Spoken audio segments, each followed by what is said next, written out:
క్రీస్తునందు ప్రియులు దేవుని పిల్లలని మీ అందరికీ కూడా క్రీస్తు నామములో శుభములు తెలియజేసుకుంటున్నాను. మరి క్రీస్తు సంఘములపై మోపుతున్న నేరాలు అన్న ఈ శీర్షికలో ఎలాంటి నేరాలను క్రీస్తు వారు మోపుతున్నారు ఆయా సంఘాలను బట్టి ప్రకటన గ్రంథంలో రాయబడిన ఈ విశేషమైన సంగతులను గురించి మనం ఆలోచిస్తున్నాం. ఇప్పుడు మూడో భాగంగా పెర్గెములో ఉన్న సంఘమును గురించి మనం మాట్లాడుకుందాం. ప్రకటన గ్రంథం 2వ అధ్యాయం 12వ వచనాన్ని మనం చూడగలిగితే, ప్రకటన గ్రంథం 2వ అధ్యాయం 12వ వచనం, పెర్గెములో ఉన్న సంఘపు దూతకు ఇలాగు వ్రాయుము, వాడి అయిన రెండంచులు గల ఖడ్గము గలవాడు చెప్పు సంగతులేవనగా, సాతాను సింహాసనమున్న స్థలములో నీవు కాపురం ఉన్నావని నేను ఎరుగుదును, మరియు సాతాను కాపురమున్న ఆ స్థలములో నాయందు విశ్వాసి అయ్యుండి నన్ను గూర్చి సాక్షి అయిన అంతిపై అనువాడు మీ మధ్య చంపబడిన దినములలో నీవు నా నామమును గట్టిగా చేపట్టి నా యందల విశ్వాసమును విసర్జింపలేదని నేను ఎరుగుదును. ఈ సంఘం విషయమై క్రీస్తు వారు ఇస్తున్న కితాబు ఏంటంటే, సాతాను సింహాసనమున్న స్థలం అంటే అపవాది తన బలమంతటిని కూడా ప్రదర్శించే స్థలంలో నీవు సంఘముగా ఉంటూ దాని శక్తినంతటిని బలాన్నంతటిని ఎదుర్కొంటూ చివరకు అపవాది యొక్క మాయను బట్టి మీలో విశ్వాసి అయిన సాక్షిగా చనిపోయిన అంతిపయ అనే వ్యక్తి కూడా చంపబడ్డాడు. అంటే ఈయన కూడా ఒక హతసాక్షి లాంటివాడు. యేసుక్రీస్తు వారు సత్యం కోసం మరణించిన వ్యక్తి. స్టెఫెను హతసాక్షిగా మరణం కోసం, రాబోయే మరణం కోసం వాళ్ళకి ప్రకటిస్తున్నా దాన్ని వ్యతిరేకించి ఆయన శరీర సంబంధమైన మరణాన్ని వాళ్ళు కళ్ళ చూశారు. ఆయన కూడా వారి మధ్య చంపబడ్డాడు. ఇలా ఎందరో క్రీస్తు నిమిత్తమై హతసాక్షులుగా చంపబడిన వాళ్ళుగా ఉన్నారు. అయినా వాళ్ళు ప్రాణం పోయినంత వరకు క్రీస్తుని విడిచిపెట్టలేదు అంటే అది ఎంత గొప్ప ధన్యత. మనం ఏం ఆలోచించాలి?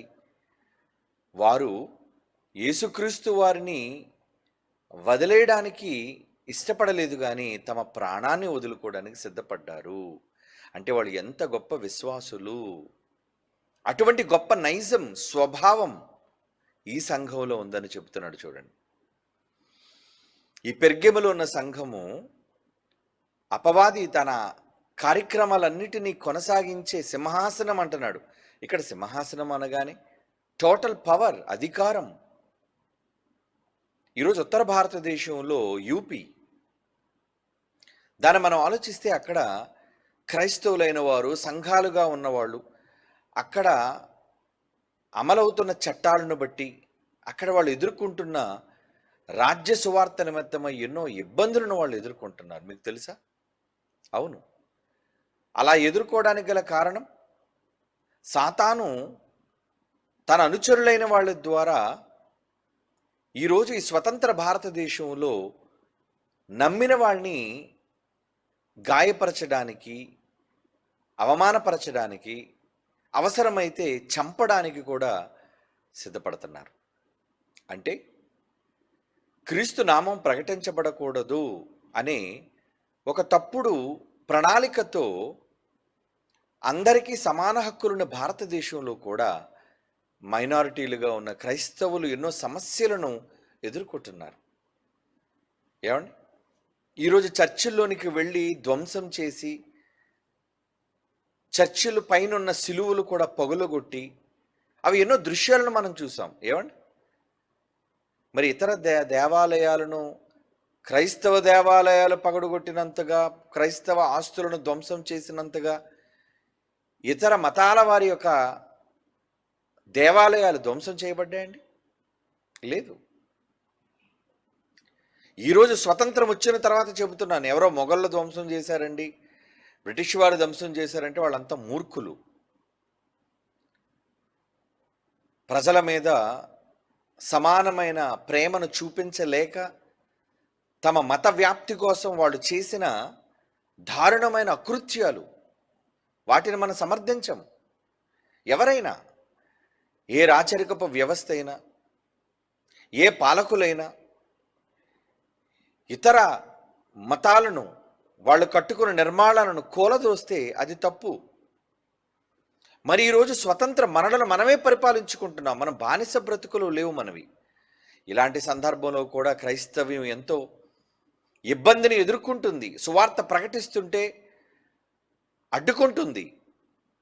మూర్ఖపు సమాజం అంటే ప్రతి చోట అవి ఎక్కువగా కనబడుతున్నాయి ఈ మధ్యన. తరచుగా అనేక మంది వ్యక్తులను అడ్డగించడం మనం చూస్తున్నాం. అంటే సాతాను తన సింహాసనాన్ని బహుగా బలపరుచుకుంటుంది అని అర్థం. అలా పెర్గెము సంఘము కూడా ఏమండి సాతాను కాపురం ఉన్న స్థలములో, ఏమండి సాతాను సింహాసనం ఉన్న స్థలములో నువ్వున్నావు అంటే ఎంతగా ఎదుర్కొంటున్నారు సమస్యలు. అలాంటి గొప్ప స్వభావం కలిగినది పెర్గెములో ఉన్న సంఘము, అందులో ఉన్న సభ్యులు. సాతాను కాపురం ఉన్న స్థలములో నా యందు విశ్వాసి అయ్యుండి నన్ను గూర్చి సాక్షి అని అంతిపోయిన వాడు మీ మధ్య చంపబడిన దినములలో నీవు నా నామమును గట్టిగా చేపట్టి నా యందలి విశ్వాసమును విసర్జింపలేదు. అంటే నమ్మకాన్ని ఎంతగా కాపాడుకున్నారు చూడండి. మంచి క్వాలిటీ కదా. సంఘానికి చాలా మంచి స్వభావాన్ని కలిగి ఉన్న సంఘంగా, అందులో ఉన్న సభ్యులు కలిగి ఉన్నవారుగా ఇక్కడ చెబుతున్నాడు. అయితే 14వ వచనం చూడండి, ఎంత గొప్ప స్వభావాన్ని, క్వాలిటీ, ఎంత గొప్ప విశేషమైన విశ్వాసాన్ని కలిగి ఉన్న వీళ్ళలో కూడా క్రీస్తు వారు ఆ సంఘం మీద నేరస్థాపన చేస్తున్నాడు. చూడండి ఏంటి ఆ నేరస్థాపన?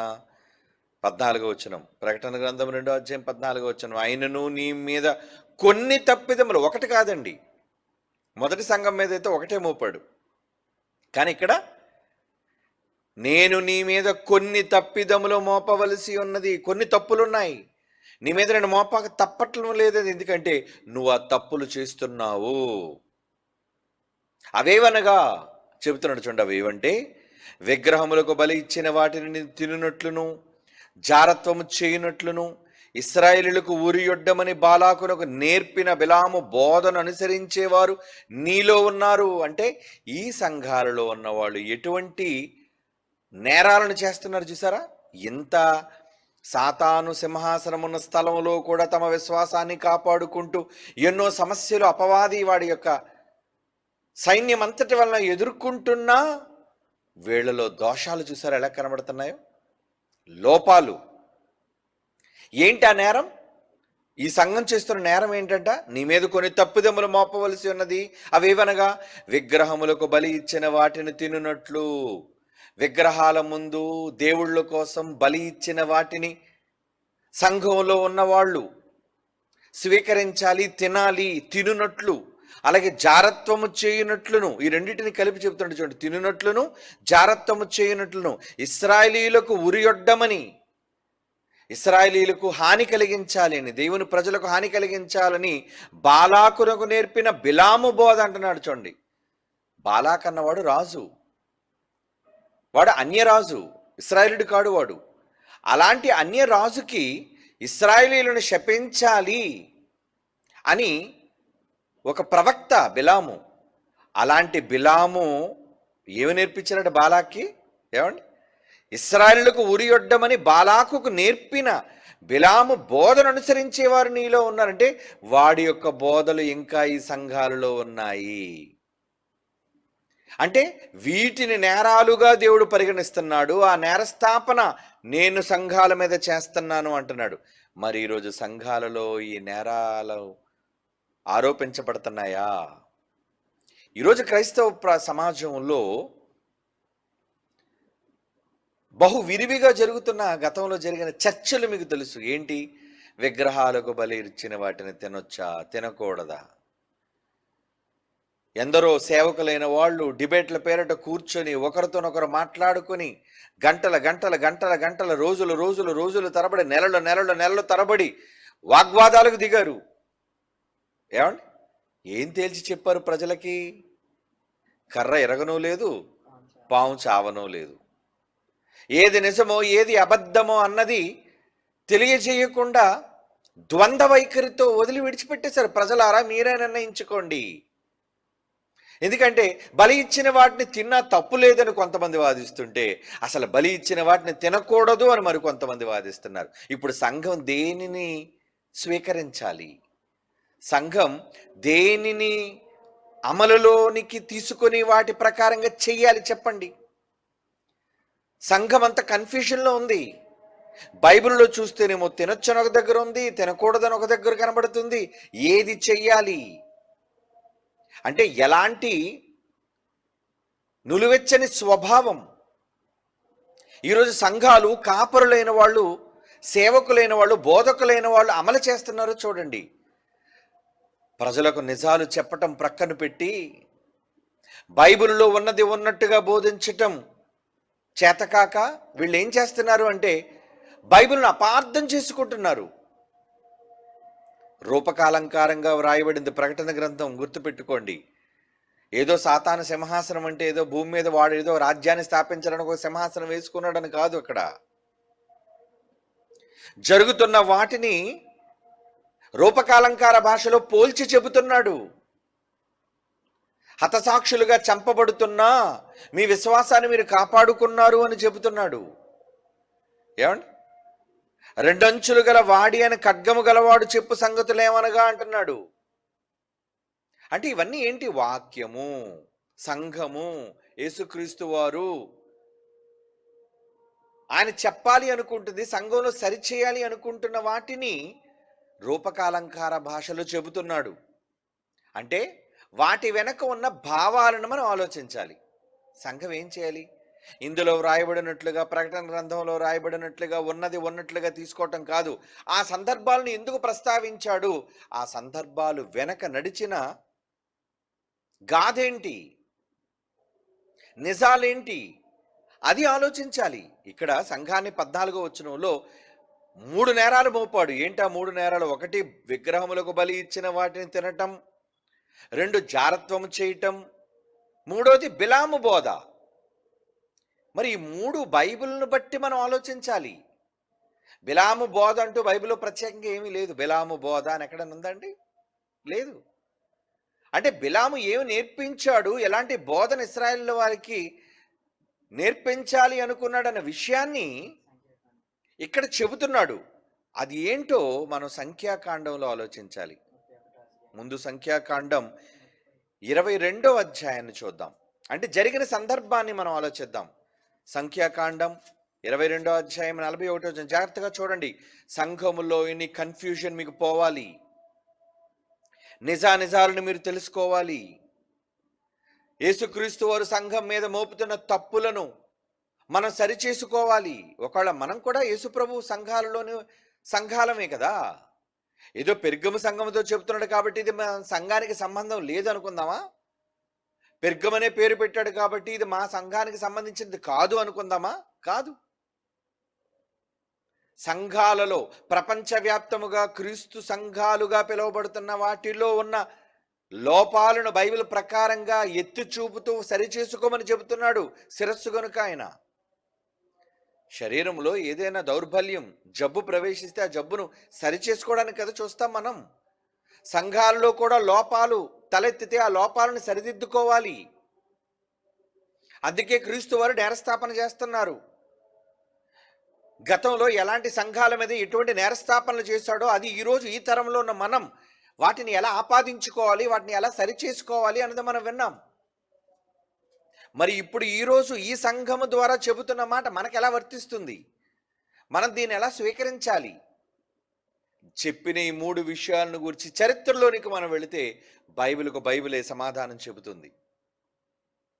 బైబిల్లో ఉన్న ప్రశ్నలకు బైబిలే జవాబును ప్రకటిస్తుంది. ఎలా అంటారా? అదే ఇప్పుడు మనం చదువుకుంటున్న మాట. సంఖ్యాకాండం 22వ అధ్యాయం 41వ వచనం. మరునాడు బాలాకు బిలామును తోడుకొని పోయి బయలు యొక్క ఉన్నత స్థలముల మీద నుండి జనులకు చివరి వరకు చూడవలనని అతన్ని అచ్చోట ఎక్కించెను. అంటే వారికున్న అన్య దేవతలు, వారికున్న ఆచారాలు ప్రకారంగా వాళ్ళు ఏర్పాటు చేసుకున్న స్థలాలు ఏవైతే ఉన్నాయో వాటిని చూపించారట బిలాముకి. ఎందుకు? ఇశ్రాయేలు జనాంగాన్ని శపించాలి, వారు మాకు శత్రు సైన్యం, శత్రు జనాంగం, బిలాము, నీ నోట్లో ఒక అద్భుతం ఉంది, నువ్వు ఎవరిని దీవిస్తే వాళ్ళు దీవించబడతారు, ఎవరిని శపిస్తే వాళ్ళు శపించబడతారు అని బాలాకు తీసుకుని వెళ్ళాడు. ఏమండి, చూపించారట, ఎక్కించాడు. ఎవరి దాటి ఇంతకీ? బయలు యొక్క ఉన్నత స్థలములు అంటున్నాడు చూడండి. అంటే బయలు అనేది ఒక దేవత. బయలు అనేది వాళ్ళకి దేవత. ఆ దేవతకు కొన్ని ఉన్నత స్థలాలు ఉన్నాయి, కొండలు, ఎత్తైన ప్రదేశాలు. ఆ దేవతల కోసం మాట్లాడుతున్నాడు సుమా. బైబిల్లో చెప్పబడిన ఈ విగ్రహాలు, దీనికి సంబంధించిన విషయాలకి చరిత్ర ఉంది. ఎక్కడ పడితే వీళ్ళు దాన్ని ఆపాదించి ఎవరితో పడితే వాళ్ళతో వీళ్ళు తగువులకు దిగి అనవసరంగా హైందవ సోదరులైన వాళ్ళని, ఇతరులైన వాళ్ళని రెచ్చగొట్టి బైబిల్లో రాయబడిన ఈ సందర్భాలన్నిటినీ అన్నిటితోనూ సరిచూసి సరిచేసి జోడించి క్రీస్తు మాటలలోని పరమార్థం వినకుండా అపార్థం చేయించారు ఎప్పటివరకును. అందుకే ఈరోజు క్రైస్తవుల మధ్య, హైందవుల మధ్య జరుగుతున్న ఈ చిచ్చు, ఒకరి మీద ఒకరు దుమ్మెత్తుకొని పోసుకోవటం, మాటల యుద్ధం. కనుక సందర్భాన్ని ఆలోచిస్తే బిలాము బోధ అన్నాడు. ఆ బిలాము బాలాకు రాజు తీసుకుని వెళ్ళి బయలు యొక్క ఉన్నత స్థలాలు చూపించారట. అదే సంఖ్యాకాండం 23వ అధ్యాయం 1-2 వచనాలు చూడండి. సంఖ్యాకాండం 23వ అధ్యాయం 1-2 వచనాలు. అప్పుడు బిలాము, ఇక్కడ నేను బలి అర్పించుటకు 7 బలిపీఠములను కట్టించి, ఎవరికి బలిపీఠాలు కట్టిస్తానన్నాడు? బయలు దేవత యొక్క ఉన్నత స్థలాల మీద ఇశ్రాయేలు ప్రజలను శపించడానికి నేను కట్టిస్తాను. ఏమండి, 7 బలిపీఠములను కట్టించి ఇక్కడ 7 కోడెలను 7 పొట్టేళ్లను సిద్ధపరచమని బాలాకుతో చెప్పను. బిలాము చెప్పినట్లు బాలాకు చేయగా. అంటే బిలాం అన్నవాడు ఎలాంటి బోధ, ఎలాంటిది నేర్పించాడు? బయలు అనే దేవత, ఆ దేవత యొక్క ఉన్నత చోటు, ఆ చోటుకు సంబంధించిన బలిపీఠములు, ఆ బలిపీఠముల మీద ఎవరిని శపించడానికి పూజలు చేసి, వాళ్ళ దేవతలకు పూజలు, బలులు అర్పించి ఇశ్రాయేలు జనాంగాన్ని శపించాలి అనుకుని క్రీస్తు పూర్వం జరుగుతున్న సందర్భాన్ని చెబుతున్నాడు ఇక్కడ. ఏమండి, 2వ వచనం. బిలాము చెప్పినట్లు బాలాకు చేయగా బాలాకును బిలామును ప్రతి బలిపీఠం మీద ఒక కోడును ఒక పొట్టేళ్లను దహన బలిగా అర్పించిరి. ఇదంతా ఎందుకు జరుగుతుంది? ఇశ్రాయేలు ప్రజలను తప్పుత్రోవ పట్టించడానికి, శాపానికి గురి చేయడానికి బిలాము తీసుకున్న తప్పుడు నిర్ణయం. ఇక 27వ వచనం చూద్దాం. అదే సంఖ్యాకాండం 23వ అధ్యాయం, సంఖ్యాకాండం 23వ అధ్యాయం 27వ వచనం నుంచి 30వ వచనం వరకు చదువుతున్నానండి. బాలాకు, నీవు దయచేసి రమ్ము, నేను వేరే చోటుకి నిన్ను తీసుకుని పోయేదును, అక్కడ నుండి నా నిమిత్తం నీ వారిని శపించుటకు దేవుని దృష్టికి అనుకూలమగునేమో అని బిలాముతో చెప్పను.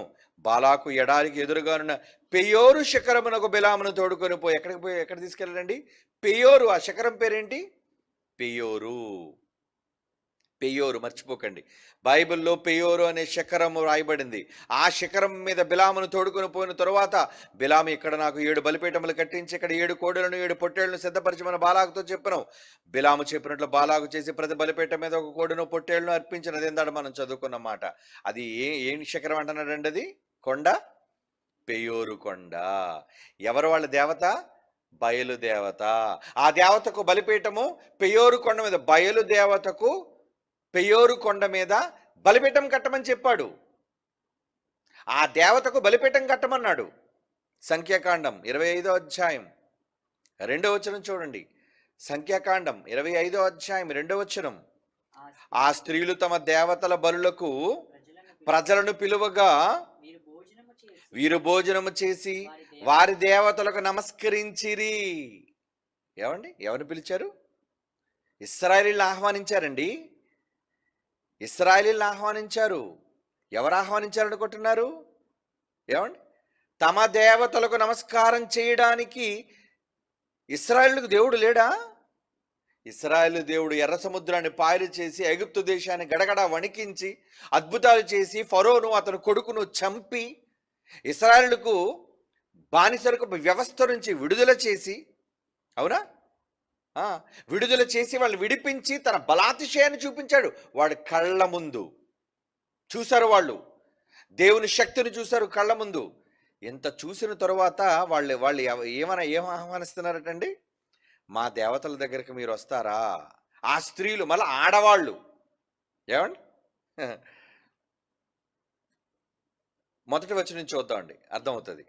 ఇశ్రాయేలీయులు షిత్తీములో దిగి ఇశ్రాయేలీలు షిత్తీములో దిగి ఉండగా ప్రజల మోయాబు ప్రజలు మోయాబు రాండ్రుతో వ్యభిచారం చేయసాగిరి. అసలు అన్య ప్రజలతో మీరు కలవకూడదు, వాళ్ళ యొక్క ఆచారాలను మీరు అనుసరించకూడదని దేవుడు ఎన్నోసార్లు కఠినంగా చెప్పాడు వాళ్ళకి. చెప్పినా ఇశ్రాయేలు అప్పటికి ప్రయాణంలో ఉన్నారు, షిత్తీంలో దిగారు. అంటే కనాను దేశం ప్రయాణం అవుతున్నారు వీళ్ళు ఐగుప్తు దేశం నుంచి. అలాంటప్పుడు మధ్యలో ఏమొచ్చింది వాళ్ళకి?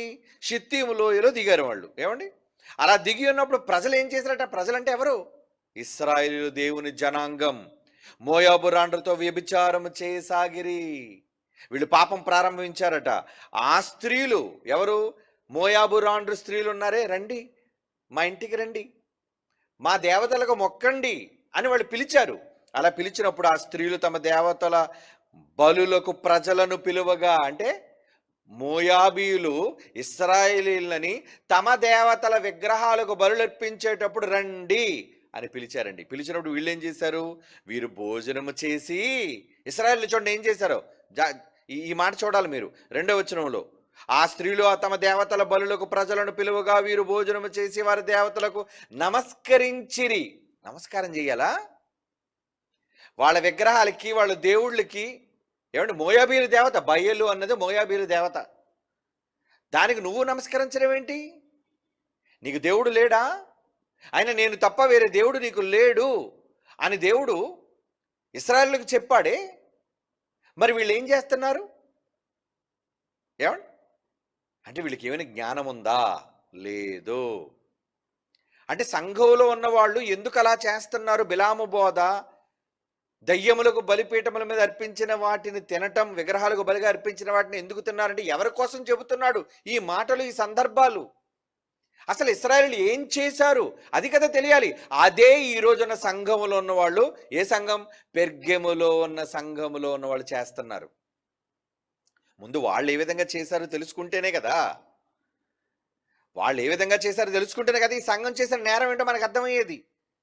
ఏమండి, ఇక్కడ ఏమంటున్నాడు చూడండి. ఇప్పుడు 3వ వచనం, అట్లా ఇశ్రాయేలు 3వ వచనం, బయల్పయోరుతో కలుసుకొనునందున. బయల్పయోరు అంటే బయలు దేవత, దాని యొక్క కొండేది పెయోరు. ఇందాక మీకు చదువుకున్నాం కదా, బయలు దేవత, దానికి ఉన్న కొండ, అంటే బలిపీఠములు కట్టించి విగ్రహాలు కట్టించి అక్కడ బలులు అర్పించే కొండ. బయలుదేవత యొక్క కొండ ఏదంటే బయల్పయోరు.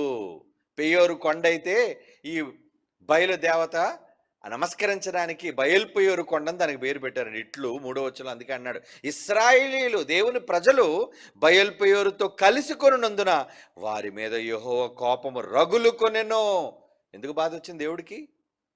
నన్ను విడిచిపెట్టి నేను దేవుడినైతే, దేవుళ్ళు కాని బయలుదేవత మీకు దేవత, దాని కొండకా మీరు వెళతారు, అక్కడ మీరు బలులు అర్పిస్తారు, అక్కడ మీరు నమస్కరిస్తారా? బయలు దేవత కాదని ఇశ్రాయేలుకి తెలియదండి? తెలుసు. కానీ జారత్వం, స్త్రీలను మోహించి ఆ స్త్రీలు చెప్పినట్లుగా మా రండి మా దగ్గర భోజనం చేయండి అంటే పోనీ వెళ్ళావు, భోజనం చేసావు. ఏమండి, వాళ్ళతో వ్యభిచారం చేయాలా? వాళ్ళ దేవతలకు మొక్కమంటే ఆ బయలుదేవతకు సాష్టాంగ పడాలి ఇశ్రాయేలీలు. ఇశ్రాయేలీలు ఎంత రోషం కలిగిన వాళ్ళండి. ఇశ్రాయేలీల్లో షడ్రక్ మేషక్ అబేద్నెగో విగ్రహానికి మొక్కమంటే ఏమన్నారు వాళ్ళు? మేము మా దేవుడైన యెహోవాకు తప్ప ఇంకెవరికి తలదించం. అదండి. అవును, అంటే నిజముగా ఒకరినే నమ్ముకున్న వ్యక్తులు అలాగే ఉంటారు. ఏమండి, ఎవరైనా భర్త భార్య మెడలో తాళి కట్టిన తర్వాత ఆమె అతనికి నమ్మకంగా పవిత్రురాలుగా ఉంది అని ఎప్పుడు చెప్పగలం? సమాజం బాలేదు కదండి. సమాజం ఎంత దారుణంగా ఈరోజు చెడిపోయిందంటే భర్తలున్న ఆడవాళ్ళను కూడా టార్గెట్ చేసేవాళ్ళు ఉన్నారు చాలా మంది. సంఘాలలో ఇటువంటి దౌర్భాగ్యులు, నీచులైన వాళ్ళు ఉంటారు, జాగ్రత్త. సంఘాలలో వీళ్ళు భక్తులుగా వచ్చి కూర్చొని ఏం చేస్తున్నారు? వీళ్ళు నువ్వు చెప్పే వాక్యం వినకుండా, ఉన్న బైబిల్లో మాటలు వినకుండా, ఏమండి వారి యొక్క భార్యలతో వీళ్ళు వ్యభిచరించటం, అది దేవుడు స్వీకరిస్తాడు అనుకుంటారా? స్వీకరించడు. ఆయనకి ఇష్టం లేదది. ఆ రోజు స్త్రీలతో ఇశ్రాయేలు వారు చేసింది అదే. సంఘాలలో కూడా ఈరోజు అదే ఉంది. దాని తప్పుని సరిదిద్దుకోమంటున్నాడు అంతే. నిజంగా తాళి కట్టించుకున్న భార్య ఎవరికైతే నమ్మకంగా ఉండాలో ఆయన కొరకు నమ్మకంగా ఉండాలి కదండి. ఉండకుండా పరాయి పురుషుడు పిలిచాడని వెళితే ఎలా? సమాజం బాలేదు కదా.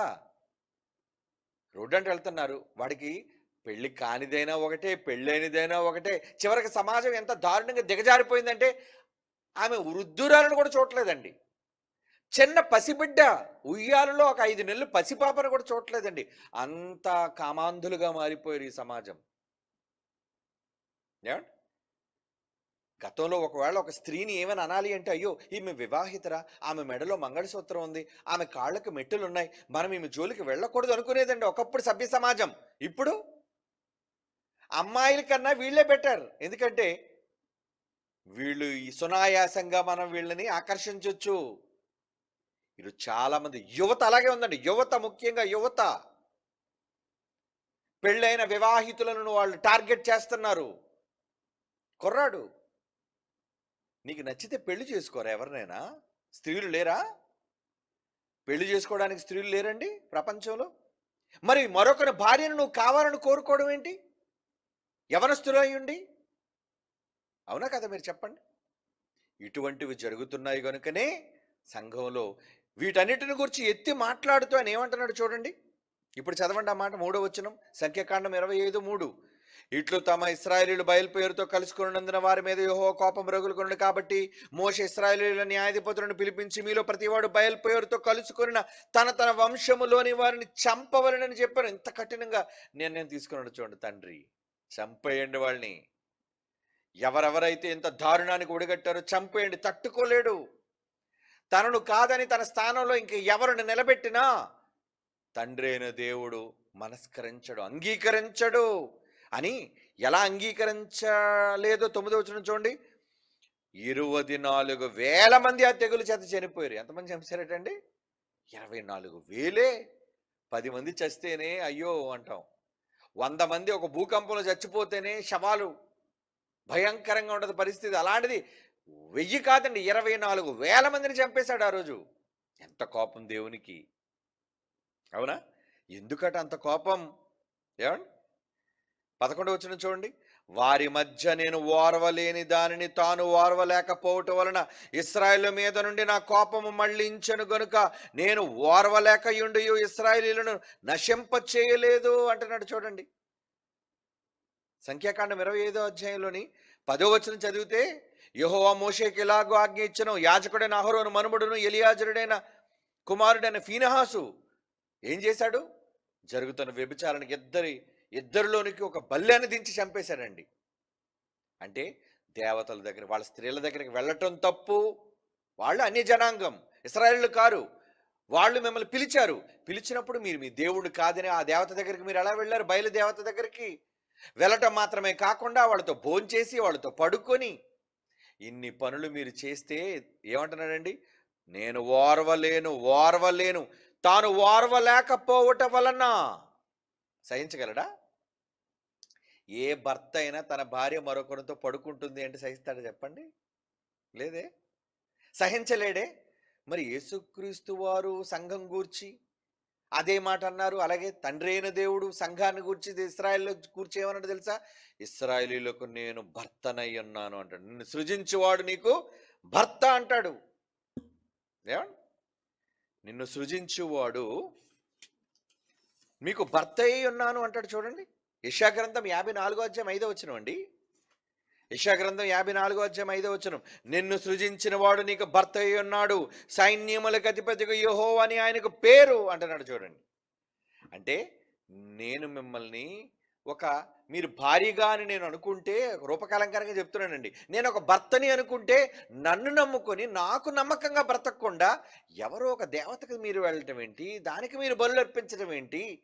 అక్కడ మీరు వడ్డించిందంత తినడం ఏంటి? అది దేవుడు సహించలేని, ఓర్వలేని కోపం. అదండి, ఓర్వలేకపోతున్నాడు ఆయన. బాగా వినండి. ఇప్పుడు విగ్రహాలకు అర్పించింది తింటున్నారు అంటే వాళ్ళు ఏంటేంటి చేశారు? వాళ్ళు ఏదో ప్రసాదం ఇస్తే తినేయటం కోసం కాదు ఇక్కడ విందురుగాను. పూర్తిగా ఈ సమాజం, ఈ క్రైస్తవ సమాజం ఎక్కడ అపార్థం చేసుకుంది?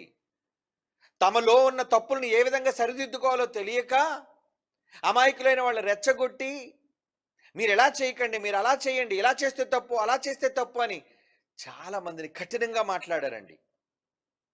అందుకే దేవుడు వివరణ ఇస్తున్నాడు. ఈరోజు సంఘాల మీద నేరం మోపుతున్నాడు.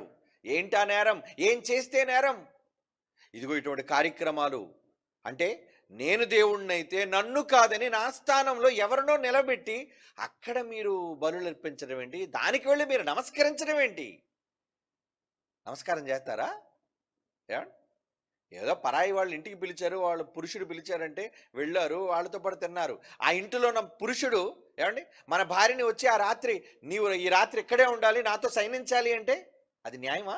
సమంజసమా? కాదు కదా.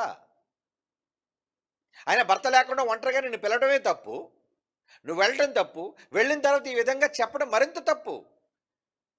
ఇది సభ్య సమాజంలో ఇది తప్పుగా మనం అనుకుంటే దేవుడు అంటున్నాడు, నేను మిమ్మల్ని విడిపించి స్వతంత్రులుగా చేసి నా బాహుబలాన్ని మీకు చూపించి నన్ను నమ్మండి అని నేను చెబుతుంటే ఇన్ని చూసిన తరువాత కూడా, సముద్రాన్ని పాయలవడం చూసిన తరువాత కూడా మీరు ఇంకా మరొక దేవత ఉందని దాని దగ్గరికి వెళ్ళి బలులర్పించి నమస్కరించారు అంటే ఇశ్రాయేలుని ఎలా సహించగలడు చెప్పండి. అందుకే తన ప్రజలైనా సరే చూడకుండా చంపేశాడు. తప్పు గనుక తప్పండి. దీనికోసం ఇది సందర్భం. ఈ సందర్భం కోసం యెహోషువ ఏమంటున్నాడు చూడండి. 22వ అధ్యాయం యెహోషువ గ్రంథం 17వ వచనం. యెహోషువ గ్రంథం 22వ అధ్యాయం 17వ వచనం అండి. పెయోరు విషయంలో మనం చేసిన దోషము మనకు చాలదా? యెహోషువ అంటున్నాడండి, ఏం చేశారు? ఆ రోజు పెయోరులో మనం చాలా తప్పు చేశాం. అదే బయలు పెయోరు. అక్కడ మీరెళ్ళి దేవతలకు నమస్కరించారు, మీరు బలిపీఠాలకు అర్పించిందంతా మీరు తిన్నారు. అది నేరం మోపుతున్నాడు. పెయోరు విషయంలో అక్కడికి వెళ్ళి వాళ్ళ స్త్రీలతో సైనించారు మీరు. మనం చేసిన దోషం మనకు చాలదా? అందుచేత యెహోవా సమాజంలో తెగులు పుట్టను కనుక నేటి వరకు మనం దాని నుండి పవిత్రపరచుకొనిచున్నాము. జ్ఞాపకం చేస్తున్నాడండి యెహోషువ. అంటే బయల్పెయోరులో జరిగింది ఏంటి? కీర్తనల గ్రంథంలో చెప్తున్నాడు చూడండి. 106వ కీర్తన 28వ వచనం. కీర్తనల గ్రంథం 106వ కీర్తన 28వ వచనంలో ఏమంటున్నాడు చూడండి. మరియు వారు బయల్పెయోరును హత్తుకొని చచ్చిన వారికి అర్పించిన బలిమాంసమును భుజించిరి. అది బలిగా అర్పించిన వాటిని తిన్నారండి. అది బలిగా భుజించిన వాటి, బలిగా అర్పించిన వాటిని భుజించడం అంటే ఎవరక్కడ? అదొక దేవత, దానికంటే ఒక కొండ, దాని మీద బలిపీఠం. అక్కడ దాన్ని చంపటం ఏంటి? బలులు అర్పించడం ఏంటి? అది మాంసంగా వండుకోవడం ఏంటి? మిమ్మల్ని పిలిస్తే మీరు తినటం ఏంటి? సైనించడం ఏంటి? చివరికి దేవతలకు మీరు మొక్కడం ఏంటి? ఇది బయల్పెయోరులో ఇశ్రాయేలు చేసిన తప్పు. వారు బయల్పెయోరును హత్తుకొని, అంటే ఏం చేస్తుందన్నమాట, వీళ్ళు వెళ్ళిపోయి కలిసిపోయారు వాళ్ళతో. అవును, మీ దేవత బయలుదేవత గొప్పది, బయలుదేవత దేవత. చూసారా ఇశ్రాయేలీయులు ఎంత నీచులో, ఎంత దుర్మార్గులో. బయల్పెయోరును హత్తుకొని చచ్చిన వారికి అర్పించిన బలి మాంసమును భుజించిరి. చచ్చిపోయిన వాళ్ళ కోసం బలులు అర్పిస్తే ఆ బలి మాంసాన్ని పంచుకొని తింటున్నారే, సిగ్గుగా లేదా ఇశ్రాయేలీయులారా అని అంటున్నాడండి. అదండి ఈ మాటల సందర్భం. అంటే ప్రకటన గ్రంథం 2వ అధ్యాయంలో మనం చదువుకుంటున్న ఈ పెర్గమ సంఘములో ఉన్న స్వభావం ఎలాంటిది? ఒకటి ఏంటంటున్నాడంటే, మొదట చెప్పింది 14వ వచనంలో, మళ్ళా చదువుదాం మాట. ప్రకటన గ్రంథం 2వ అధ్యాయం 14వ వచనం. అయినను నీ మీద కొన్ని తప్పుదమ్ములు మోపవలసి ఉన్నది, అవేవనగా విగ్రహములకు బలి ఇచ్చిన వాటిని తినట్లు. ఆ రోజు బయలుదేవత ఒక విగ్రహం, దానికి బలి ఇచ్చిన వాటిని నువ్వు తిన్నావు.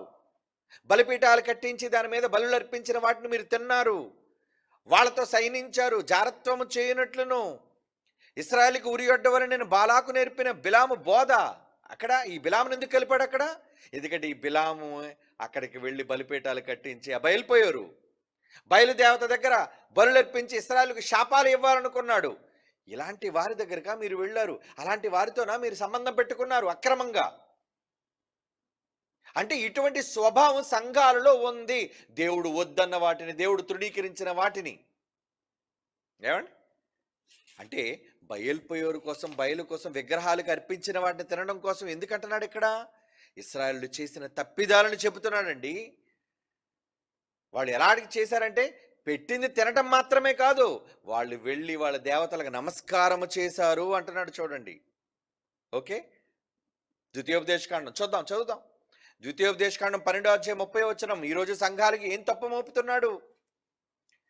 ద్వితీయోపదేశకాండం 12:30 వారి దేవతలను ఆశ్రయింపగోరి. బయలు ఒక దేవత, అష్టారోత్ ఒక దేవత, ఏమండి మొలక ఒక దేవత, ఇలా చాలా దేవత, రొంఫాన్ ఒక దేవత, బోల్డ్ దేవతలు ఉన్నాయండి అన్ని జనాంగాలకి. అమ్మోనీలకి దేవతలు ఉన్నాయి, మోయాబీలకి దేవతలు ఉన్నాయి, హిత్తీలకి, హివ్వీలకి, చాలా అమాలేకీలకి, అందరికీ వాళ్ళ దేవతలు దేవుళ్ళు ఉన్నారు. ఏమంటే గ్రీకులకు దేవుళ్ళు లేరా? గ్రీక్ గాడ్స్ అండ్ గాడెసెస్ మనం చదువుకున్నాం యూరోపియన్ హిస్టరీలో. జ్యూస్ వాళ్ళ దేవుడు. ఇక్కడ కూడా ఏమంటున్నాడు చూడండి, ద్వితీయోపదేశకాండం 12:30 వారి దేవతలను ఆశ్రయింపగోరి ఈ జనములు తమ దేవతలకు కొలిచినట్లు నేను చేసేదనని అనుకోనకుండా జాగ్రత్తగా ఉండాలి. అంటే వాళ్ళలాంటి ఆచారాలు మీరు తీసుకురాకండి. వాళ్ళు ఎలాగైతే చేశారో వాళ్ళ దేవతలుగా నేను కూడా దేవుళ్ళుగా నేను ఇక్కడ చేస్తాను నా దేవుడికి, అంటే అక్కడ చేసినట్లుగా మీరు నాకు బలర్పించాలనో, అక్కడ మీరు చేసినట్లుగా మీరు నాకు విగ్రహం కట్టాలనో, అక్కడ మీరు చేసినట్లుగా అదే ఆచారాలు మీరు నాకు చెయ్యాలని అనుకోవద్దు, జాగ్రత్త అని చెప్పాడు ఆ రోజు ఇశ్రాయేలుకి. ఏమండి, వారి దేవతలు ఆశ్రయింపగోరి ఈ జనములు తమ దేవతలు కొలిచినట్లు, ఆ కొలిచే విధానం ఏమండి ఈరోజు ఉందా? ఇంకో మాట చూస్తారా, నెక్స్ట్ వచనం 31వ వచనం, ద్వితీయోపదేశకాండం 12:31 తమ దేవతలకు వారు చేసినట్లు నీవు నీ దేవుడని యెహోవాను గురించి చేయవలదు. వాళ్ళు చేస్తున్నారు, నువ్వు చేస్తావా? వాళ్ళు చేసినట్లుగా మీరు కూడా చేస్తారా అడుగుతున్నాడు ఈరోజు సంఘానికి కూడా. ఏమండి, ఎలా అనగా యెహోవా ద్వేషించు ప్రతి హేయ క్రియను వారు తమ దేవతలకు చేసిరి. దేవుడికి నచ్చని దాన్ని వాళ్ళు తమ దేవతలకు చేశారు. ఏంటి? పిల్లల్ని అగ్నిగుండం దాటించారు, అమాయకులైన వాళ్ళు అగ్నిగుండానికి బలిచ్చారు. అదేనండి నరబలి. వాళ్ళు చేశారు వాళ్ళ దేవతలకి. వద్దు, మీరు అలా అగ్నిగుండాలు దాటించకండి మీ పిల్లల్ని, అలాంటి నరబలులు చేయకండి. దేవుడు ఇశ్రాయేలుని సరిదిద్దుతున్నాడండి. అవును, వారు తమ దేవతల పేరట తమ కుమారులను తమ కుమార్తెల అగ్నిహోత్రమును కాల్చివేదురు కదా. కన్న పిల్లల్ని అగ్నిగుండంలో కాల్చేసుకున్నారటండి దేవుడికి బలిచ్చేసామని. అది ఎంత ఘోరం అంటే అది ఇశ్రాయేలీలకు కూడా వర్తించేసింది అనమాట. అంటే వీళ్ళలో కూడా జబ్బు వచ్చేసింది అనమాట. మరి ఇది సంఘానికి ఎందుకు చెప్తున్నాడు? ఈరోజు అన్యజనుల ఆచారాలను బట్టి, అన్యజనులు చేసిన విధానాలను బట్టి సంఘంలో క్రైస్తవ్యం కూడా చేస్తుంది అదే విగ్రహారాధన. ఉదాహరణకి ఏంటి చెప్పమంటారా? కొత్త ఇంట్లోకి దిగారు అనుకోండి, క్రైస్తవులు పాలు పొంగిస్తున్నారా లేదా? పాలు పొంగించమని బైబిల్ ఎక్కడైనా ఉందా? అది హైందవుల ఆచారం అండి, చేసుకోనివ్వండి వాళ్ళని. నువ్వెందుకు దాన్ని ఆచరిస్తున్నావు? అంటే పాలు పొంగించడం వల్ల నీకు కలిగేది ఏంటి? చూసారా, పెళ్లి కార్డులకు 4 వైపులు పసుపు రాస్తున్నారండి.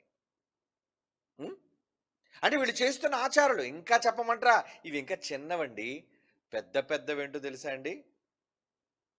హైందవులు ఎలాగైతే మంత్రోచ్చారణ చేస్తున్నారో వీళ్ళు కూడా యేసు ప్రభు ఫోటో పెట్టి దండ వేసి మంత్రోచ్చారణ చేస్తున్నారండి. చూసారా మీరు ఆ వీడియోలు? అసలు నన్ను ఒకసారి వీడియోలు అందులో అలాంటివి యూట్యూబ్లో ఉంటాయి చూడండి. అంటే క్రైస్తవ్యం కూడా ఈరోజు వాళ్ళ హైందవ దేవాలయాల ముందు ధ్వజస్తంభం ఉంటుంది తెలుసు కదండి. హైందవులకి ధ్వజస్తంభం, ఎత్తైన ఒక ధ్వజస్తంభం, దానికి గంటలే ఉంటాయి. హైందవ దేవాలయాల మధ్య ఉంటాయండి, శివాలయాల దగ్గర అక్కడ ఉంటుంటాయి. మీరు నమ్మరండి, రీసెంట్గా పోయిన నెలే నేను అప్పుడే దుబాయ్ నుంచి దిగాను, ఎయిర్పోర్ట్ నుంచి వస్తున్నాను, ఒక RCM చర్చిని చూశానండి. అక్కడ పెద్ద ధ్వజస్తంభం ఉందని ముందు నాకు చూపిస్తున్నారు. ఇది కూడా చూడండి, ఈ ధ్వజస్తంభం చూడండి, ఈ సంఘంలో ఇక్కడ ఇదే ఫేమస్ అండి అంటున్నాడు. క్రైస్తవులు ఉండి వీళ్ళకి ధ్వజస్తంభం ఎందుకు? అంటే వాళ్ళు ఏ విధంగా చేస్తున్నారో వీళ్ళు ఆ విధంగానే మంత్రోచ్చారణ. అలాగే ఈ మధ్యన ఆడోళ్ళు కొంతమంది అండి పసుపు దంచుతున్నారండి, పసుపు రాట కట్టి అక్కడ. అది సహజంగా హైందవుల సాంప్రదాయాల ప్రకారంగా వాళ్ళ పెళ్లిల్లో ఒక రాట పెడతారు, దానికి అందరూ ఆడవాళ్ళ అమ్మలక్కలందరూ కూర్చొని ఏదో మొత్తానికి పసుపు దంచే కార్యక్రమం ఏదో చేస్తారు. క్రైస్తవులు క్రీస్తు ప్రభు పాటలు పాడుతూ పసుపు దంచుతున్నారండి. ఏంటివన్నీ? సంఘాల్లో ఏంటివన్నీ? ఇవి కాదా బలి అర్పించిన వాటిని తినడం అంటే? ఎంతసేపు ప్రసాదాలు ప్రసాదాలు ప్రసాదాలను అక్కడికి వెళ్ళిపోతారేంటి? ఏమండి, ఏదో ప్రసాదాలు తింటే తప్పు అన్నట్లుగా. అమ్మమ్మ ఇదంతా పూజ చేసి వచ్చేసాను అంటే మరి మిఠాయి కొట్లో వాడు చేసేదంతా కూడా పూజ చేసే ప్రారంభిస్తాడు అన్నీని. వంట వండిన దగ్గర నుంచి ఏమండి, దాన్ని బాక్సుల్లో ప్యాక్ చేసి స్వీట్ స్టాల్లో పెట్టినప్పుడు దాన్ని ఉదయాన్నే లేవగానే అగరబత్తి వెలిగించి దేవుడికి మొక్కి అవునా? పూజ చేసి అప్పుడు కౌంటర్ దగ్గర కూర్చుంటాడు. మరి పూజ చేసిన నువ్వెందుకు స్వీట్లు తింటున్నావు? ఏమండి? పూజ చేసిన మటన్ నువ్వెందుకు తెప్పించుకుంటున్నావు? పూజ చేసిన కోడిని ఎందుకు నువ్వు తెచ్చుకున్నావు? వాళ్ళ దేవతలకు పూజ చేసినవి అవన్నీ. అంటే ఏది అర్థం చేసుకోవాలో తెలియక, అందులో భావాన్ని తెలియక తప్పుత్రోవ పట్టిస్తున్నారు ఈరోజు అమాయకమైన క్రైస్తవ సమాజాన్ని. నానా వెతకండి రా, దొరుకుతాయేమో. ఉన్నాయి, చాలా ఉన్నాయి సోషల్ మీడియాలో. చూడండి, ఆడవాళ్ళందరూ కూర్చొని క్రీస్తు ప్రభు పాటలు పాడుతూ అక్కడ దంచుతున్నారండి, పసుపు దంచుతున్నారు. అలాగే యేసు ప్రభు ఫోటో ఉంటే దానికి దండేసి దాని ముందు ఒక మంత్రం, అంటే ఒక అగ్నిహోమం ఉందండి. హిందువులు ఎలాగైతే అంటే ఒక అగ్నిహోమాన్ని కట్టి అందులో పుల్లలేసి మంట పెడతారో, కర్పూరం అది జల్లి, సేమ్ అదే విధానంలో క్రైస్తవ్యం చేస్తుందండి. ఇవన్నీ ఎందుకు జరుగుతున్నాయి అంటే, ఎవరో ఆచారాలను వద్దు, అసలు మనకు ఆచారాలు లేవు, ఈ లోక మర్యాదను మీరు అనుసరింపక అని క్రీస్తు యేసువారు ముఖ్యంగా మనతో చెప్పినప్పుడు, ఇంకా ఎందుకు మనుషులు, సంఘంలో ఉన్న వాళ్ళు కూడా ఈ పద్ధతులను ఆచారాలను చేస్తున్నారు. ఇది కదా విగ్రహములకు బలిగా అర్పించిన వాటిని తినటం. అది అందుకన్నాడు ప్రకటన గ్రంథం 2వ అధ్యాయంలో పెర్గము సంఘంతో లోపం ఏంటో తెలుసా? మీలో అంతిపోయినోడు చచ్చిపోయినా హతసాక్షిగా ఉన్నా మీ విశ్వాసాన్ని కాపాడు. వెరీ గుడ్ నాన్న, వెరీ గుడ్. ప్లే చేయనన్నా, బాగా దొరికింది. ఫోటో మాత్రం దొరికిందా? ఓకే, వీడియో కూడా ఉంటుంది చూడండి, పసుపు దంచుతున్నారు. ఏమంటే ఏంటంటే, యేసుప్రభుకు బొట్టు ఏంటి, యేసుప్రభుకి ఫోటోకి దండ ఏంటి, ఆయన చుట్టూ కొబ్బరికాయలు ఏంటండి, అట్టిపళ్ళే పెట్టారు. ఇది ఎవరు పెట్టారనుకోండి, వీళ్ళంతా హిందువులు ఎందుకు చేస్తారండి? హైందవ సోదరులు అలా చేయరండి. ఇది చేసేది పూర్తిగా క్రైస్తవులే. అంటే ఇప్పుడు చెప్పండి, బిలాము బోధ ఉందా ఇందులో? ఏమంటారు బిలాము బోధ? ఇప్పుడు చదవండి, ఈ మాట మీకు బాగా అర్థం అవుతుంది. ప్రకటన గ్రంథం ఏమండి, అది అలాగే ఉంచిన నా ఫోటో, ఈలోప వీడియో కూడా పసుపు దంచుతున్న వీడియో ఎత్తకండి. ఇప్పుడు ఈ మాట చదవండి, ఆ ఫోటో చూడండి మీరు. ప్రకటన గ్రంథం 2వ అధ్యాయం 14 వచనం, ఆయనను నీ మీద నేను కొన్ని తప్పిదములు మోపవలసి ఉన్నది, అవేవనగా విగ్రహములకు బలి ఇచ్చిన వాటిని తినునట్లును, జారత్వము చేయనట్లును, ఇశ్రాయేలుకు ఉరియొడ్డమని బాలాకు నేర్పిన బిలాము బోధను అనుసరించేవారు నీలో ఉన్నారు. అది ఇటువంటి స్వభావాలు కలిగిన వాళ్ళు మీలో ఉన్నారు. ఎవరో వాళ్ళు వెలిగిస్తే మీరు కూడా వెలిగిస్తున్నారా? సరే, వాళ్ళ ఆచారాలు అండి, హైందవుల ఆచారాలు ఎన్నో ఉంటాయి, మనకు అనవసరం. వాటిని వాళ్ళు చేసుకునేవ్వండి. వాళ్ళ ధర్మ ప్రకారమో, వాళ్ళ గ్రంథాల ప్రకారంగో, వాళ్ళ పూర్వీకులు వాళ్ళు చెప్పిన విధానంలో వాళ్ళు చేసుకుంటారు. మీరు అలాగే చెయ్యాలని ఎందుకు అనుకుంటున్నారు? ఏమండి, ఇది సమంజసమేనా? చివరికి వాళ్ళ దేవాలయాల మీద ఎలాగైతే ఉదయాన్నే లేచి ఏమంటే సూక్తులు వస్తుంటాయో, సేమ్ అదే స్టైల్లో వీళ్ళు కూడా బైబిల్ని సూక్తుల రూపంలో వల్లించి ఉదయాన్నే బూరలు పెడుతున్నారండి. మరి ఈ మాత్రం దానికి హైందవులు అంటున్నారు, క్రైస్తవ్యంలోకి ఎందుకండి వెళ్ళడం, ఇక్కడున్న ఆచారాలే కదా అక్కడ ఉన్నాయి, కనుక ఇక్కడే ఉండిపోండి, మీరు ఎవరు మారవలసిన పని లేదు, క్రైస్తవ్యంలోకి వెళ్ళవలసిన పని లేదు అంటే. చూసారా వీళ్ళు బిలాము బోధ, ఇటువంటి తప్పుడు ఆచారాలు. ఇంకేమంటే తెలుసా, క్రైస్తవులు తీసేనా ఈ ఫోటో, ఇంకేమంటే తెలుసా అండి? ఏమండి, పెళ్ళి అంటే మంచి రోజు ఏమో చూడండి, మంచి రోజా? ఏమండి, క్రైస్తవులకు మంచి రోజు ఏంటి?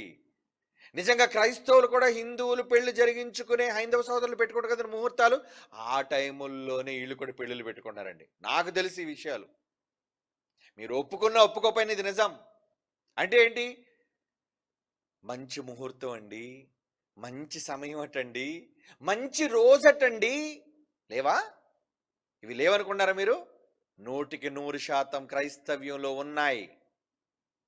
రోజులు లెక్క పెడుతున్నారు, పూజలు చేస్తున్నారు, ధ్వజస్తంభాలు కడుతున్నారు, మాలలు, జపమాలలు చేస్తున్నారు, రుద్రాక్షలు ధరిస్తున్నారు.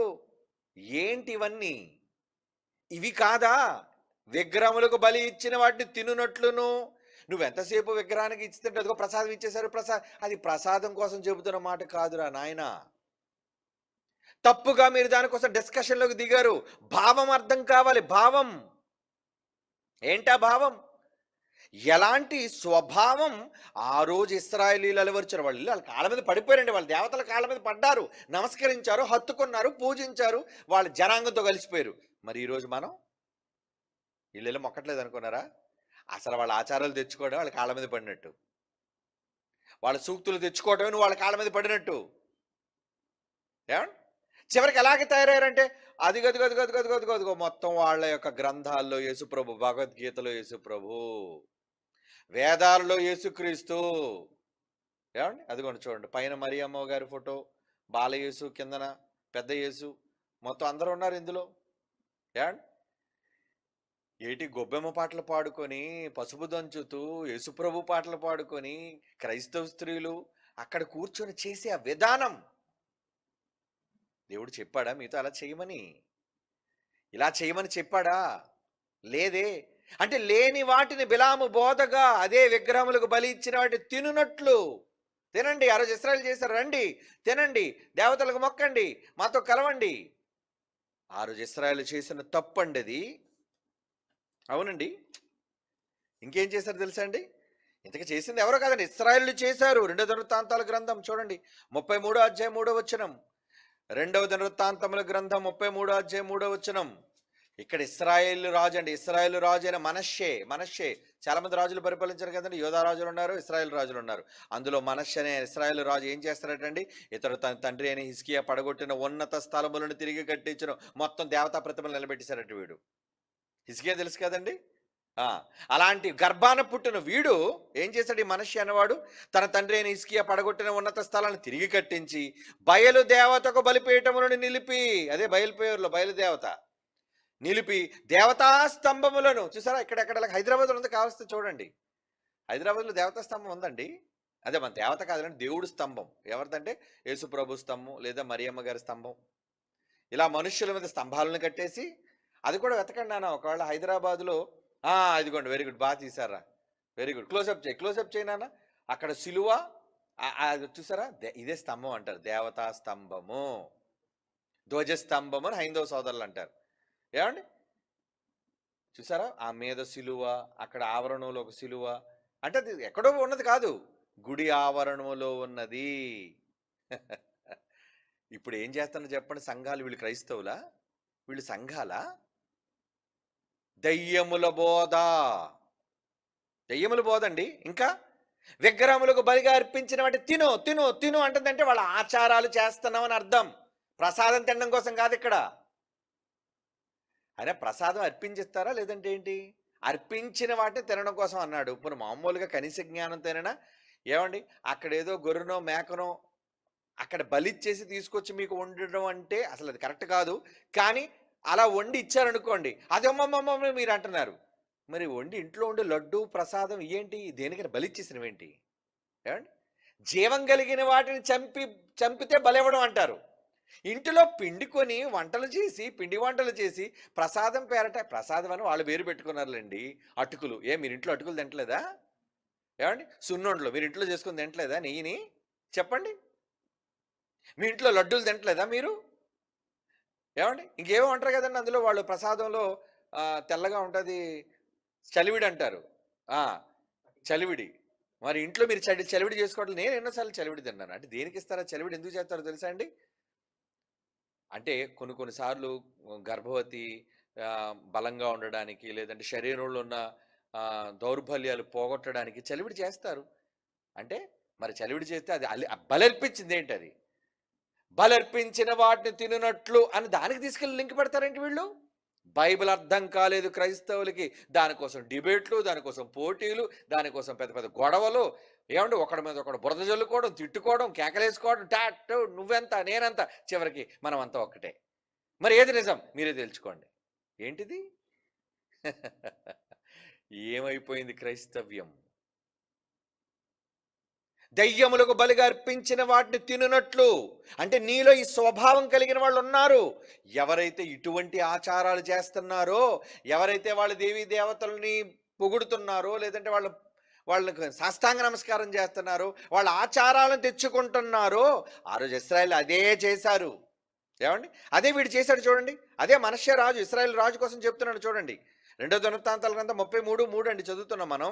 ఇతడు తన తండ్రి అయిన హిజ్కియా పడగొట్టిన ఉన్నత స్థలములను తిరిగి కట్టించి బయలుదేవతకు బలిపీఠములను నిలిపి దేవతా స్తంభములను చేయించి ఆకాశ నక్షత్రములన్నిటినీ పూజించి కొలిచెను. పూజలే చేశారట వీడు.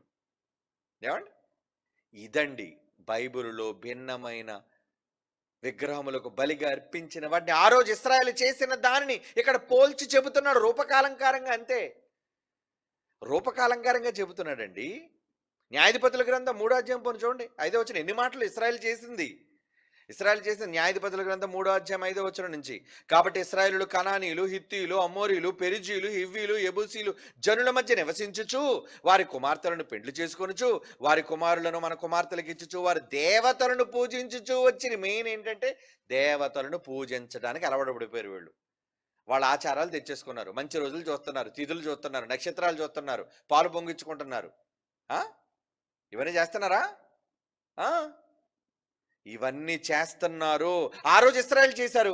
ఈరోజు సంఘములో క్రైస్తవులను పిలువబడుతున్న వాళ్ళు కూడా చేస్తున్నారు. అట్లు ఇశ్రాయేలు చూడండి 7వ వచనం చూడండి, వెంటనే అలా చేశారు గనుక వారి దేవతలను పూజించుచూ వచ్చిరి. 7వ వచనం, అట్లు ఇశ్రాయేలీయులు యెహోవా సన్నిధిని దోషులై తమ దేవుడైన యెహోవాని మరచి బయలు దేవతలను దేవతాస్తంభములను పూజించిరి.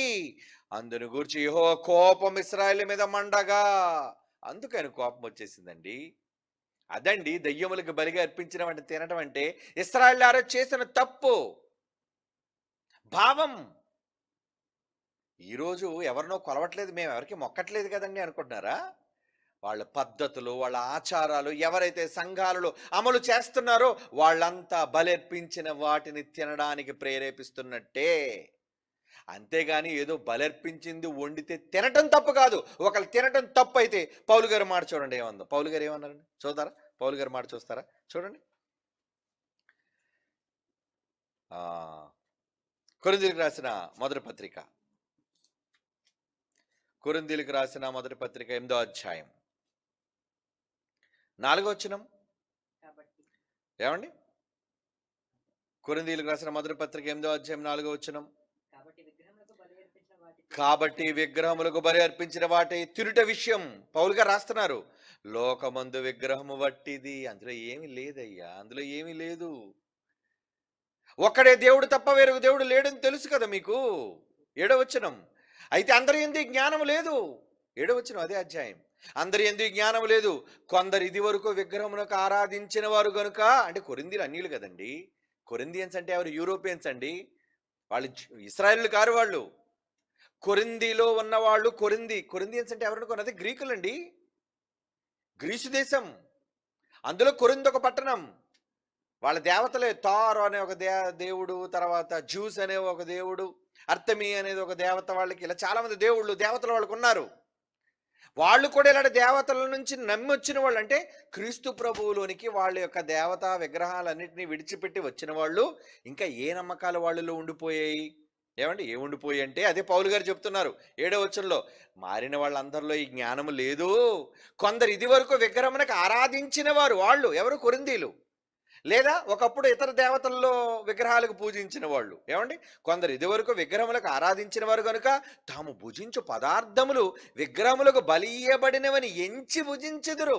అమ్మమ్మో, ఎక్కడ అర్పించేసింది మేము తినేస్తున్నాం, ఎక్కడ బలిచ్చేసింది మేము తినేస్తున్నాం అని అనుకోతుంటున్నారు, జ్ఞానం లేకపోవడం వలన. కాబట్టి ప్రియులారా, విగ్రహారాధనకు దూరంగా పారిపోండి అన్నాడు. తినొద్దన్నాడా? మీరు వారిలో ఆరాధన చేయకండి, వారిలాంటి ఆచారాలు చేయకండి. ఏమండి? వాళ్ళ దేవుళ్ళను మొక్కకండి. ఎందుకంటే మీకు దేవుడు ఉన్నాడు కదా. దానికి దూరంగా పారిపోండి. ఒకవేళ అన్ని జనుల్లో ఎవరైనా పిలిచారనుకోండి భోజనానికి, ఆ విషయం కూడా చెప్పాడండి. చూడండి 10వ అధ్యాయంలో ఉంటుంది ఆ సందర్భం. కొరింథీయులకు రాసిన మొదటి పత్రికలోనే 10వ అధ్యాయం లాస్ట్ ముగింపు పేరాలో ఉంటుంది చూడండి. ఎవడైనా మిమ్మల్ని విందుకు పిలిచిన ఎడల 28వ వచనం. కొరింథీయులకు రాసిన మొదటి పత్రిక 10వ అధ్యాయం 27వ వచనం చూడండి. అవిశ్వాసుల్లో ఒకడు, నమ్మకం లేనివాడు, నమ్మనివాడు, అన్యజనుడు మిమ్మల్ని విందుకు పిలిచాడు, వాడు పార్టీకి పిలిచాడు. వెళ్ళడానికి మీకు ఇష్టం ఉంటే మీకు ఏదైతే వడ్డించారో అసలు మనస్సాక్షి నిమిత్తం ఏ విచారణ చేయకుండా తినమన్నాడు, వద్దన్నాడా? తినేయండి అన్నాడు. అంటే ఎంత చక్కటి స్వేచ్ఛ. ఎందుకంటే మన మనస్సులో దేవుడు, ఆ దైవం తప్ప ఇంకొక ఎవరు లేరు.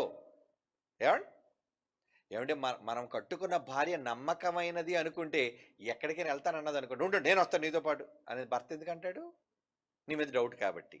అవునా? నువ్వు కనిపించిన ప్రతి మగాడితో పళ్ళు నవ్వుతూ, ఏమండి సైగలు చేస్తూ మాట్లాడుతున్నావు అనుకోండి, భర్తకి ఎలా ఉంటుంది? అంటే ఉదాహరణగా చెప్తున్నాను, ఉం? అప్పుడు ఎక్కడికి వెళ్ళినా భార్యతో పాటు ఉండి నేను వస్తాను. ఏమండి నేను ఎక్కడికో చీర కొనుక్కోవడానికి వెళ్తాను, నేను వస్తానుండు, నువ్వు ఒంటరిగా వెళ్ళొద్దు. ఎందుకు డౌట్? అదే నమ్మకమైన భార్య అనుకోండి, ఏమండి నేను వెళ్దాను, సరే అమ్మాయి వెళ్ళిరా, పర్లేదు నేను ఉంటానులే, వెళ్ళు. నమ్మకం. ఎక్కడికి వెళ్ళినా పర్లేదు. ఏమండి చుట్టూ 100 మంది మగాళ్ళు ఉన్న మన భార్య నమ్మకమైనదైతే, విధేయురాలైతే, ఒకరికే తన శరీరాన్ని అర్పించుకున్నదైతే ఏం చేస్తుంది? ఏమండి ఎంత గొప్పోడు పిలిచినా, ఎంత అందగాడు పిలిచినా, నా ఈ దేహం, ఈ శరీరం ఒకరికి అంకితం. అలాంటి వారిపైన భర్తలకు ఎంత నమ్మకం ఉంటుందో చెప్పండి. ఓకే, నా భార్య కోసం నేనేం సందేహపడవలసిన పని లేదు, నా భార్య ఉన్నతురాలండి.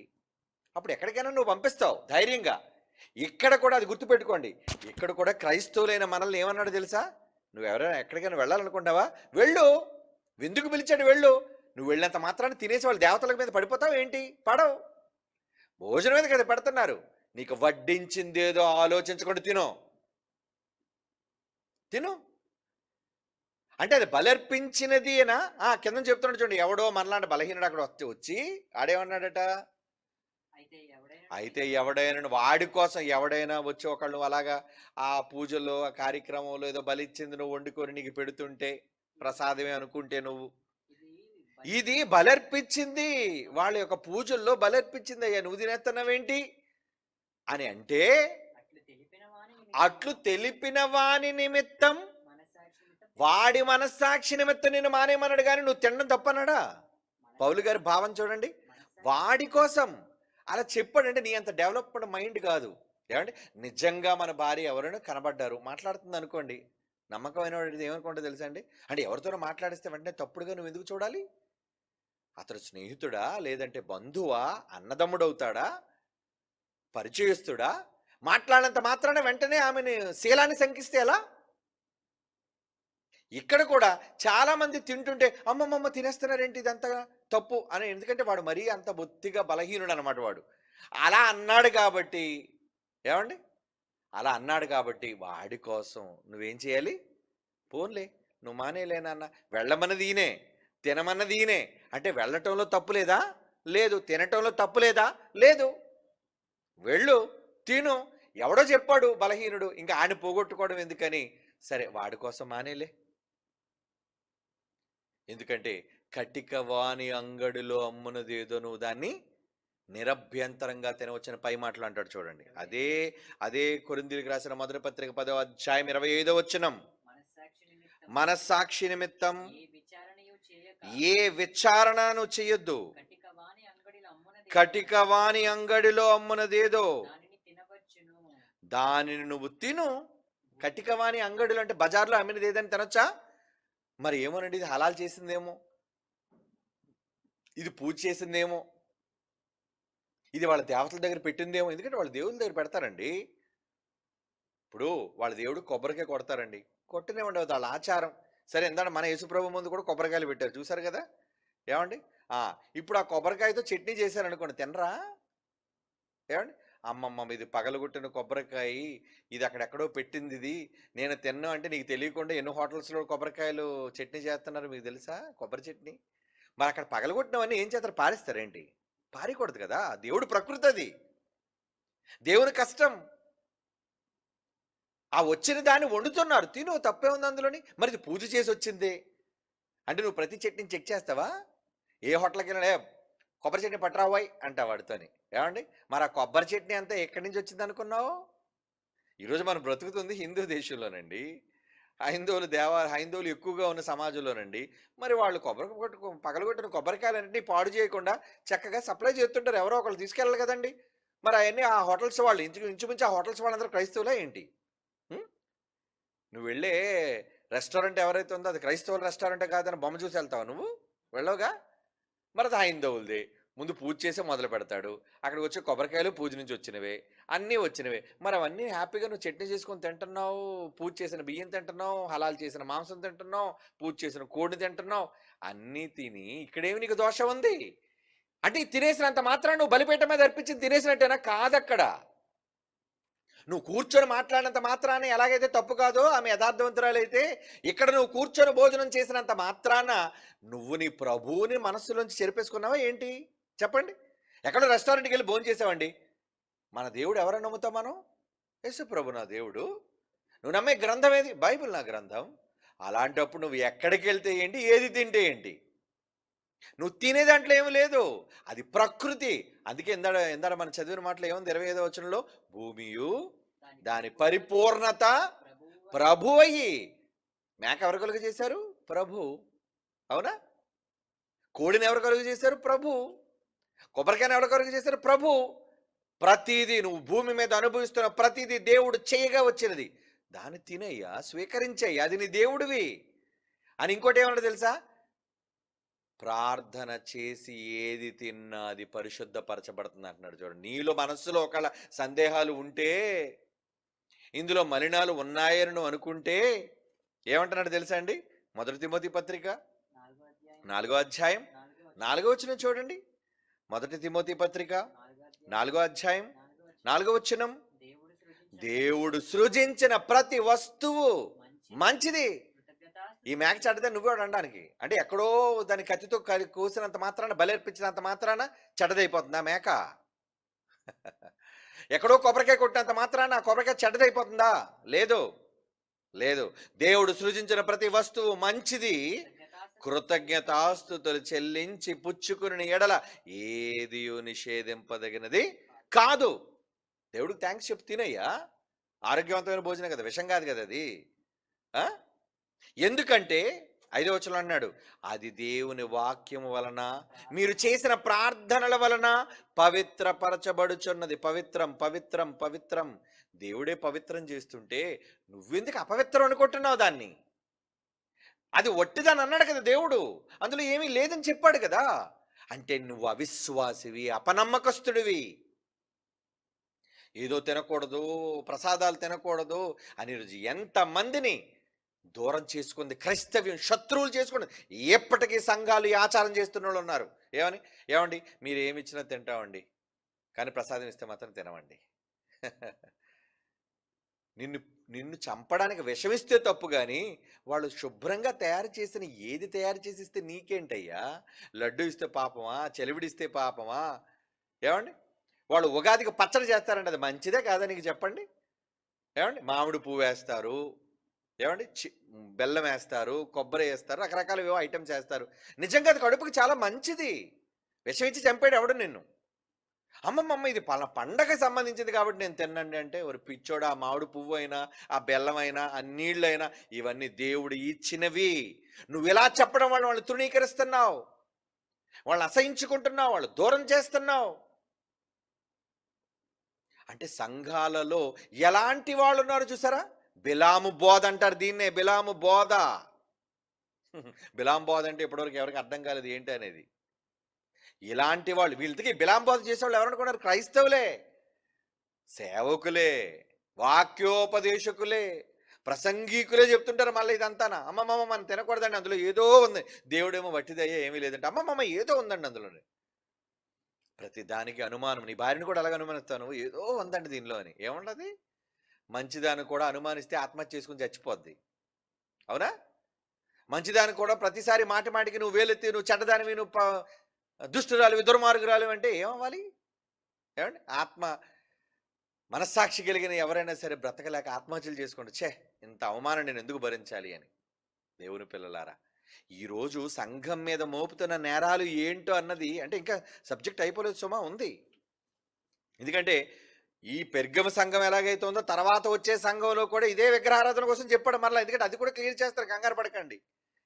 ఇక్కడ మనం మాట్లాడుకుని ఈ 14వ వచనంలో నీ మీద కొన్ని తప్పుదమ్ములు మోపవలసి ఉన్నది, అవేవనగా విగ్రహములకు బలి ఇచ్చిన వాటిని తినట్లు తిని ఏం చేశారు వాళ్ళు దేవతలను మొక్కి దేవుణ్ణి విడిచిపెట్టి అదే దేవతను నమ్మి మరి తిన్నంత మాత్రం నువ్వేం యేసుప్రభుని వదిలేసావా? బైబిల్ తప్పు అని ఒప్పుకుంటున్నావా? యేసుప్రభు రక్షణ కాదంటున్నావా? రక్షకుడేమి కాదు, నాకు రక్షణ కోసం నా కోసం ప్రాణం పెట్టలేదని అంటున్నావా? లేదే, అవన్నీ మనం ఒప్పుకుంటున్నాం. ఏమని? యేసు రక్షకుడు, బైబిల్ దైవ గ్రంథం, నేను బాప్తిసం పొందాను, నేను క్రైస్తవుణ్ణి. అయితే మీ ప్రసాదం తిన్నంత మాత్రం నేనేమైనా హైందవుణ్ణి అయిపోతానా? లేదా నాలో ఉన్న క్రైస్తవ్యం పోతుందా? లేదు, పోదు. ఇటువంటి భావన సంఘంలో ఉన్న వాళ్ళకు ఉండాలి. ఇది కాకుండా విగ్రహములకు బలి అర్పించిన వాటిని తినునట్లు తినేస్తున్నారు. బలర్పించిన వాటిని తింటున్నాం అంటే మాంసం కోసం అనుకోవాలి. మరి ప్రసాదాలు ఇంట్లో ఉండి తయారు చేసిన కదా, దాన్ని ఏమి బలెవ్వరు. దేనికి పప్పుని దేనికైనా బలిస్తారండి? కందిపప్పుతో చేస్తారు, బియ్యం పిండితో చేస్తారు. అవి దేనికి బలిచ్చినట్టు? ఏమండి? మేక మాంసం అయితే పోనీ ఏదో బలిచ్చారు, ఏదో దసరాకు పోతును కోసారు అనుకోవడానికి. ఏమండి? మరి మిగతావన్నిటినీ ప్రసాదాలన్నీ నేరాలు, పాపాలు, ఘోరాలు అంటావేంటి? తప్పు. క్రైస్తవ్యం తప్పు చేస్తుంది అరకొర జ్ఞానంతో. సరి చేసుకోవాలి. అందుకే క్రీస్తు సంఘాల మీద నేరం మోపుతున్నాడు. ఆ రోజు ఇశ్రాయేలు ఏం చేశారంటే ఏకంగా దేవుణ్ణే విడిచిపెట్టేసి వాళ్ళ దేవతలే నిజమని, వాళ్ళ దేవతలకే సాష్టాంగపడి, వాళ్ళ దేవతల పేరట పూజలే ఆరంభించేశారు. అలా చెయ్యకూడదు. అది చేస్తే తప్పు. ఈ మాత్రం జ్ఞానం తెలియక సంఘాలలో ఉన్న వాళ్ళు ఎలాంటి వారుగా మారిపోతున్నారో అందుకే క్రీస్తు సంఘాన్ని హెచ్చరించి నేరస్థాపన చేస్తున్నాడు. ఈ నేరం మీలో ఉంది. హతసాక్షులుగా చచ్చిపోవడం గొప్ప కాదు. ఏమండి? హతసాక్షులుగా చచ్చిపోతావా? ఆ పైన అంతిపోయిన వాడి సంఘంలో చచ్చిపోయాడు హతసాక్షిగానే.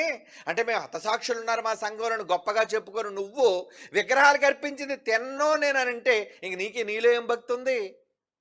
హతసాక్షి అవ్వడం గొప్ప కాదు, దేవుడు జ్ఞానం అర్థం చేసుకోవటం గొప్ప. అంటే ఒక మంచితనంతో పాటు, ఒక మంచి అలవాటుతో పాటు ఎన్నో దురలవాట్లు ఉన్నాయి ఈ సంఘానికి. ఏమంటే హతసాక్షులుగా చచ్చిపోయారు కాబట్టి సంఘం గొప్పదంటే ప్రాణం ఇవ్వటంలో గొప్పదేమో, కానీ జ్ఞానం దగ్గరికి వచ్చేసరికి నీ మీద కొన్ని తప్పిదములు మోపవలసి ఉన్నది. అదే 14వ వచనంలో. 13వ వచనంలో చివరి మాట, మీ మధ్య చంపబడిన దినములలో నీవు నా నామమును గట్టిగా చేపట్టనందు విశ్వాసమును విసర్జింపలేదు. ఓకే, నన్ను విడిచిపెట్టలేదు, ఆయనను నీ మీద కొన్ని తప్పిదములు మోపవలసి ఉన్నది. ఏదనగా విగ్రహములకు బలిర్పించిన వాటిని తినునట్లు, జారత్వము చేయనట్లు ఇశ్రాయేలు ఉరియొడ్డు వలన బాలాకునకు నేర్పిన బిలాము బోధ అనుసరించేవారు పెర్గెము సంగమా నీలోనే ఉన్నారంటే ఈరోజు క్రైస్తవ సంఘాలలో ఇలాంటి వాళ్ళు ఉన్నారు, దారుణాలు చేసేవాళ్ళు. కనుక వాళ్ళు సత్య సంబంధులు కారు. ఈ తప్పును సంఘాలు సరి చేసుకోవాలి. ఇంకా ఏమి నేరాలు మోపుతున్నాడో, ఏమేమి తప్పులను సరి చేసుకోవాలో టైం అయిపోయింది కదా, మిగిలిన భాగంలో మనం మాట్లాడుకుందాం నెక్స్ట్ పార్ట్లో. ఓకే, కళ్ళు మూసుకొని ప్రార్థన చేసుకుందాం. పరిశుద్ధుడైన తండ్రి దేవా, మీ కుమారుని శిరస్సుగా కలిగిన సంఘాలు పేరుకు క్రైస్తవులుగా పిలువబడుతూ అన్యజనుల ఆచారాలలో నిమగ్నమైపోయారు తండ్రి. బైబిల్ని అపార్థం చేసుకుని పొరుగునున్న సహోదరులను ద్వేషిస్తూ దూషిస్తూ తండ్రి సఖ్యతను పోగొట్టుకొని తండ్రి ఈరోజు మతోన్మాదానికి తెరలేపింది తండ్రి క్రైస్తవ్యం. అందుకే క్రైస్తవులు సరి చేసుకోవాల్సిన తప్పులను గూర్చి ఏనాడో మీరు బైబిల్లో వ్రాయించారు. అది విని చదువుకొని సంఘాలు తమ స్వభావాలను సరిచేసుకోగలుగుటకు సహాయం దయచేయండి. క్రీస్తు యేసు వారి పరిశుద్ధ నామములో ఈ ప్రార్థన వేడుకొనుచున్నాము తండ్రి. ఆమెన్.